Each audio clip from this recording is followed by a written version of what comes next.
These are two BMW performance cars. One is BMW's vision for the future of Alpina, and the other is BMW's vision for the future of M3. And the more time I've spent looking at them, the more questions they've raised. I've been pretty critical of BMW's design direction recently because somewhere along the way, it seemed to lose some of the qualities that made its best cars so appealing in the first place. Yet these two concepts seem to be heading in a very different direction.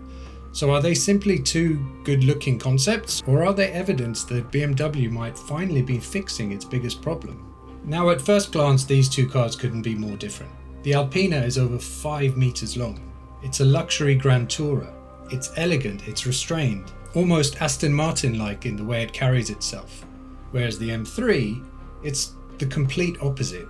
It's aggressive, it looks like a muscle car. In fact, I've previously compared it to a Dodge Charger in another video. It's the sort of car that wants you to know it's fast before you've even turned the key, or actually pressed the button because, 2026. Anyway, these cars appear to be heading in completely different directions. But the more I compared them, the more things I spotted. Take a look at this side profile over here. I created this image out of curiosity, and it actually started the whole idea for this video.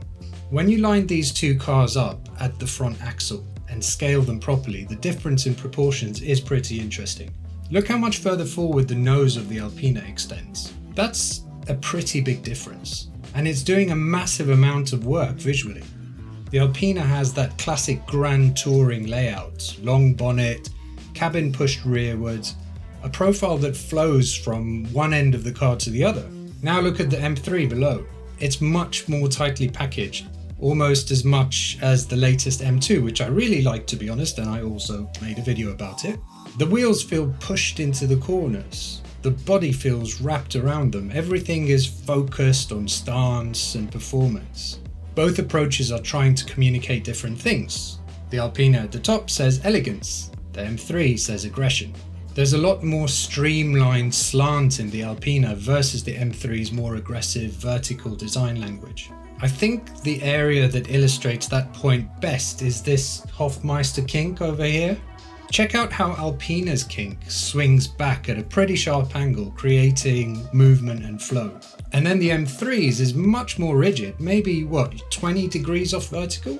It feels like it's preparing your eye for a hard stop at the car's rear. The Alpina's rear just wants you to keep panning backwards. After I stopped looking at the proportions and started looking at the details, I began noticing similarities. Take a look at these lighting signatures in this image. Look at the front graphics, the thin horizontal emphasis. While the Alpina's lights are much thinner than the M3's, the angle from both cars' noses is very similar. Both cars use lights to create that width. And the bonnet lines leading down to the BMW badge feel very BMW. You can see echoes of the current M3 even though these two front ends are doing very different things. Both cars also do similar things with the grille geometry, while managing to have completely different grille treatments. Sounds contradictory, but bear with me. The Alpina's grille is closer to what we see from current BMWs, but done in a much more elegant way in my opinion. Whereas the M3's is a big step away from what we see from BMW, almost replacing the grille with that bottom intake and diffuser. It feels here like the grille treatment has been incorporated into the headlights. Is it only me that sees that? Again, the contrast between the two front ends screams elegant versus aggressive. Now, if we move on to the rear, again, they're not identical, but they both feel like they're speaking the same language, maybe just with a different accent. There's this vertical graphic going into the rear diffuser from both cars. The tail lights are thin on both cars, but the outer edges are given different treatments to accentuate their intended elegant or aggressive feel. And the rear haunches jut out quite a bit on both cars, with the M3's being lower and more severe progression towards the roof than the Alpina's, which is much smoother if you see here. And we can't ignore how much the quad exhausts add to the look of the Alpina's rear. This version of the M3 is the electric, so I'm keen to see what BMW does with the exhausts on the ICE version once that's unveiled. I'm hoping they'll look good. So again, looking at the rear, initially I thought I was looking at two completely separate ideas, but instead it feels like two interpretations of the same idea to me. Another thing I've noticed is how the surfaces of both cars feel compared to some of BMW's more controversial recent designs. Take a look at the Alpina's surfaces, which are very restrained. Large panels, long reflections, very few interruptions. It's beautiful, it's elegant. The M3 is much more dramatic, and there are stronger creases, more tension, more visual energy. But even here, it feels disciplined. The aggression comes from the proportion and stance rather than the oversized grills or visual clutter. At this point, you may be wondering whether I'm reading too much into this, because surely these similarities can't be accidental, right? Well, probably not. A lot of you will already know that BMW recently reorganized its design leadership and brought in Max Missoni to oversee BMW's upper, mid-size, luxury and Alpina models. At the same time, Oliver Heilmer, is that how you pronounce it, became responsible for compact and mid-size BMWs as well as BMW M. So these two cars here sit on opposite sides of that divide. And now the difference makes more sense to me. The Alpina and the M3 aren't necessarily competing visions. I don't think we're going to get either or in BMW's future design direction. They're different interpretations of BMW performance aimed at different customers.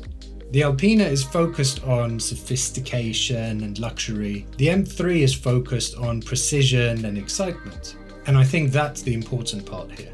Because BMW's problem was never that it lacked talented designers. I mean, the company that created the E46 M3, which I loved so much that I did a video on, didn't suddenly forget how to draw cars.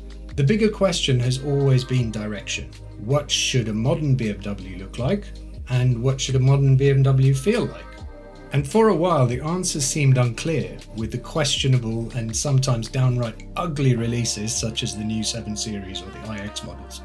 That's why so many enthusiasts became frustrated, because the overall picture felt inconsistent. So when I first placed these cars side by side, I thought I was looking at two completely different interpretations of performance. And in many ways I am. One is elegant and one is aggressive, as we've discussed. One is a luxury Grand Tourer, the other is a performance saloon. But the more time I've spent looking at them, the more I think that's the wrong conclusion. And perhaps that's why these cars caught my attention in the first place, because underneath all those differences, I see something I haven't seen from BMW in quite a while, and that's consistency. Both cars feel like they're working from the same set of principles. Whether either of these cars reaches production unchanged is almost besides the point to me. What's interesting is what they suggest right now. They suggest that BMW may finally have a clearer vision for where it's going. And after some of the brand's more controversial years, that might be exactly what's needed. I certainly hope so.